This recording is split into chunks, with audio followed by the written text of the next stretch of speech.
All right, my second is to, I had mentioned a vote of no confidence a few months ago regarding the mayor, and I was letting that play out for a few reasons why, so it wasn't a haste decision. I want to discuss it, I wanted to have a meeting about it, and then I even further delayed it for the patients to let it sit. To compartmentalize and to capsulize what Council President Fulper said this evening, I really can't even add to that. I think we can, but I'm not going to. And I'm not walking out of this room tonight because I know personally, since I mentioned it, I brought it up, and after hearing what you said this evening, I'm making a motion to have a vote of no confidence this evening on Mayor Ellis.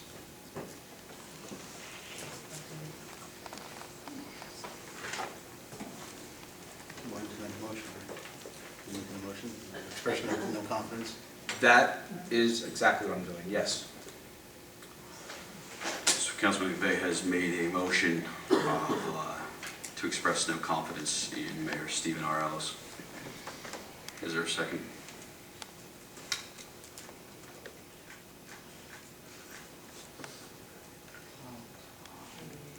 I'll second it. There is a second. Discussion. Councilman Rhodes, Pardon? is there a discussion? No, no discussion. It's just, I don't care if you're Republican or Democrat. It's just been too much for us. People don't understand, like Bobby said. You just don't understand what's going on behind closed doors. You just don't know. And we try to, everybody tries to make amends, everybody tries to. I haven't called the mayor, I haven't gotten in touch with the mayor over a year now, since I told him that I was going to run for mayor this coming year. Ever since that day, he doesn't even acknowledge me. So I know what everybody else is going through, I know what I'm going through, and it's just, I've been on council now, this is my second term, the first term was in the 90s, and we had some hard people. Gloria, we had some hard people with Gloria, let me tell you, she was a staunch person. But one thing she'd always do, she didn't care if you're Republican or Democrat, her door was always open to you. She might like your suggestions, she might not, but she'd come right out and tell you how she felt, and that's the way it was. But it's totally different now. I mean, it's sad. It's so sad. I just hope some people understand what's going on, because it's very difficult for me to second it, but I'm sorry, something has to be done. We have to work, we have to try to work together, work for the town of Phillipsburg, and it just isn't doing it. It just isn't doing it. And sorry, some people might hate me for this, but I'm giving you my opinion. And I'm only giving you my opinion, and I tell you how I feel. There's so much stuff that needs to be fixed. It's not being fixed. It's just, I can't go on anymore, so that's why I second it. Thank you. Council Vice President. This is a hard one for me.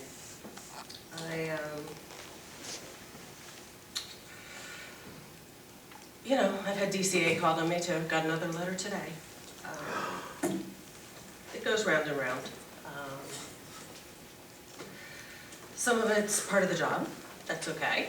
I didn't get into this thinking it would be fun. I don't like not being able to work together at all. And I know we've tried. I like to think I probably climbed as high on the ladder as I can, doing everything cooperatively. I've attended everything we could. been there to support, because I feel it's really important I'm here for the town, I'm not here to be cooperative or liked, but I am here to do the right thing by the town. So I go to all the events. I don't care if the mayor's there or not. I think it's my duty to be there. My representation is important to represent the town. This is hard for me because I think it definitely sends a very strong message. But on the flip side, aside from the DCA complaints and the awkward messages, that is what it is. But the hardship is, okay, we are over 200 resolutions in November, and there's probably 30 or 40 that action's been taken. We're at 20, I don't even know, almost 40 ordinances. And Bobby, help me, how many have been enforced? I know you know.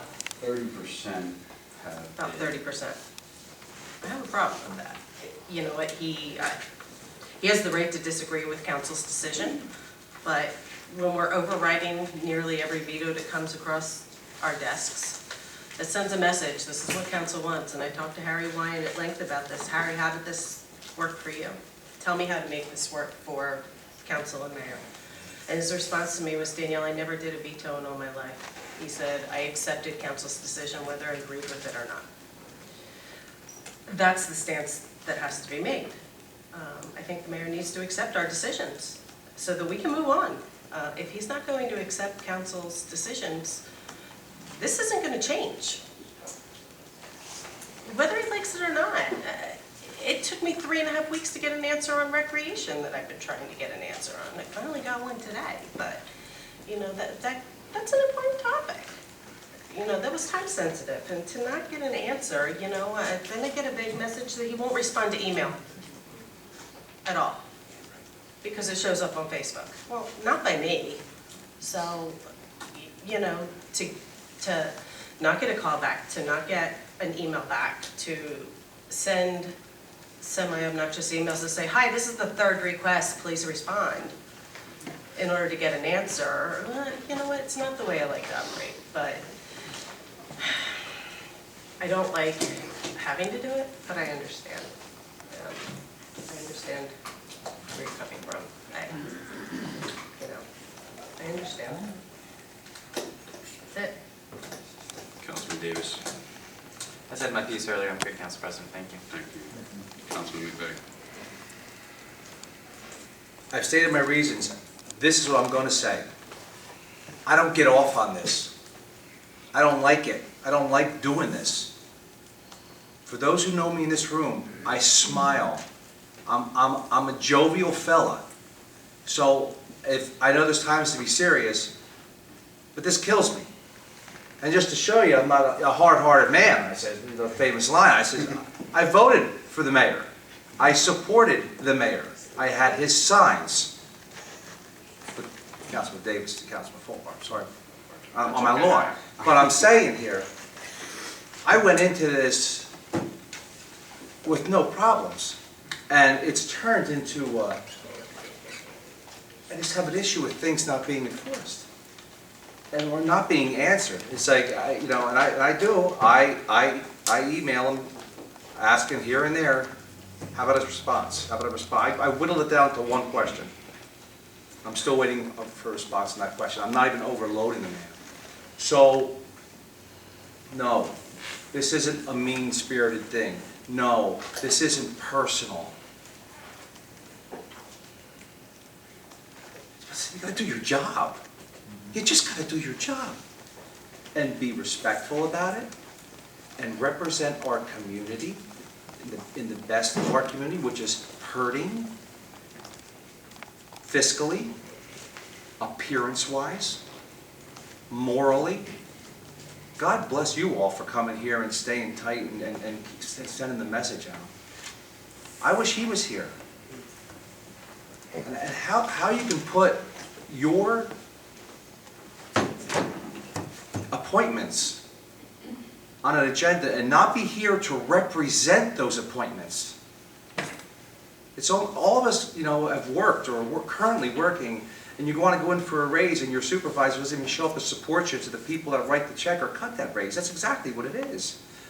So here we are trying to work with them. I even approved one of his appointments tonight. So, again, it's something I don't want to do. It's something I'm not proud of doing. But I tell you what, it's something that's got to get done. That's all I have, sir. Exactly a year ago, at 9:49 p.m., the mayor text messaged me, "Congrats."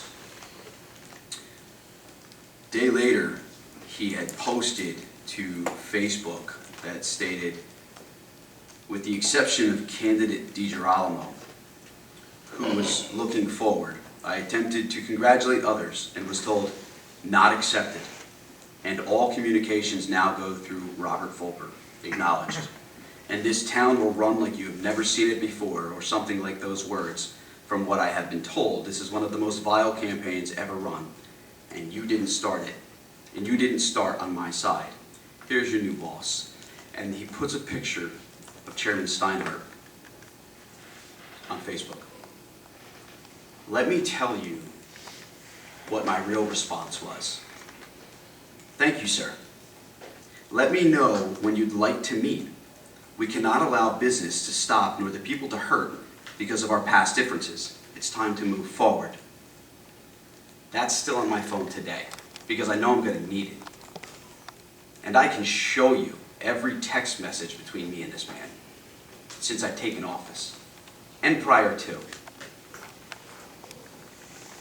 Everyone on Facebook and in the world of watching his rants, if you will, are under the impression that, well, we're just an angry mob, or upset, taking it out on him. You know why they're like that? Because he's lied to them in private messages. I've seen them because two people have approached me this week and showed me what he said.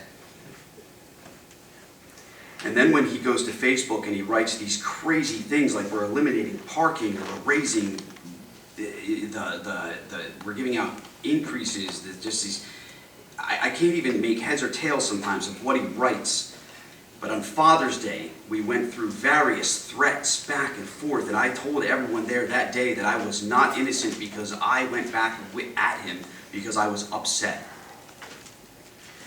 When I said to him, "We have resorted to Facebook threats now too, Mayor," his exact words were, "You started a long time ago, almost a year to be exact.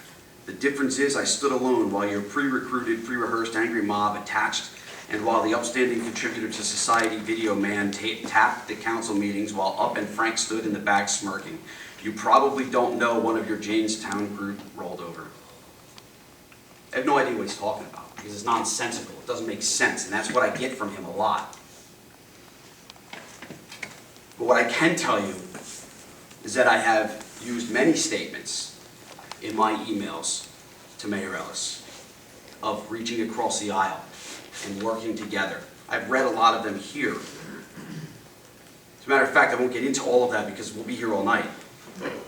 But again, one of them was, "So this is my final plea. You either want to work together or you don't, but either way, the goal of the governing body is to move forward because we cannot and will not fail our residents. You can join us or you can continue watching from home at midnight, but if you really love this town, please put aside your personal feelings and let's make progress." See, that's not on Facebook. That's not there for you all to see. This was a conversation between me and the mayor. So it's not showing off. This is how I felt. We wanted to get something done. You want to talk pre-rehearsed? Let's talk about the DCA letter, or him accusing Councilman McVeigh of bid rigging. You want to talk pre-rehearsed? Talk about the group that gets together every weekend and draws up these ridiculous complaints. Or how about when I'm with Councilman McVeigh, and this is the mayor's blackboard, with every single one of our names and everything we voted on. It's like a laundry list. Councilman Davis, you'll be happy to know you only had one thing on yours. I said that in jest because I truly do love Councilman Davis. There is no lie about that. That is the absolute truth. Everything from providing a raise to overriding the mayor's veto. It's like a laundry list of stuff he wants to get back at us for. And I'll give this to the newspaper tonight, because this is horrible. Everyone on Facebook thinks, oh, it's no big deal, you know, they're just Republicans, they're causing trouble. Have you seen the man's Facebook? He says that he was attacked. He states his family was attacked. He's attacked mine on his personal Facebook page. I didn't attack him, and anyone who's on my Facebook page knows that I hardly put anything negative on it. The most negative I put was that I can't stand the Eagles. Okay. How? You know why? Because my kids see this. My kids, they read this stuff. This stuff here about me being a bad father. Well, my daughter saw it. How do you think she felt? Here he is, sending a copy of a lawsuit to a private resident, the lawsuit against the town of Phillipsburg, that says, bam. He forwarded the lawsuit to a private citizen saying, bam, as if to encourage, as if he's encouraging this lawsuit or he's in support of it. I'm sorry. But listen, I got into this to make a change, and whether this vote went down tonight, we would have been criticized one way, either one way or the other. I don't have any. I can't get behind the man. It's why I wouldn't walk with him in the parade. It's why I won't go down to the League of Municipalities after I heard what he did to a resident in the town, and after you all find out eventually. It's disgusting and irreprehensible. And it goes against every moral fiber of my being. I can't do it. I won't do it. I will work for you as promised. I took an oath. I won't stop. But we will get our work done here. I have zero confidence in Mayor Ellis. And that's where I will call for a roll call. Councilman Woods. Yes. Councilman Davis. No. Council Vice President DeGirolamo. Yes. Councilman McVeigh. Yes. Council President Wolford. Yes.